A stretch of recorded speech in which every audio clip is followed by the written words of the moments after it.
పర్లేదు, మనకి D vitamin అవుతుంది, ఆరోగ్యానికి సంబంధించింది. కాబట్టి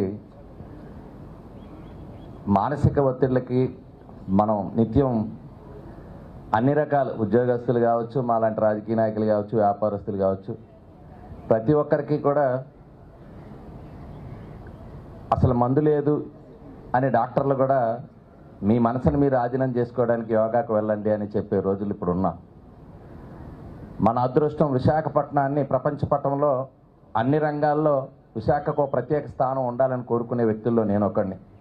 అది క్రీడలు అవ్వచ్చు, లేకపోతే పారిశ్రామిక ప్రగతి కావచ్చు, లేకపోతే అది పర్యాటక పరంగా కావచ్చు, విశాఖకు ఒక ప్రత్యేక స్థానం ప్రపంచ పటంలో ఉండాలని కోరుకుంటూ ఉంటాం.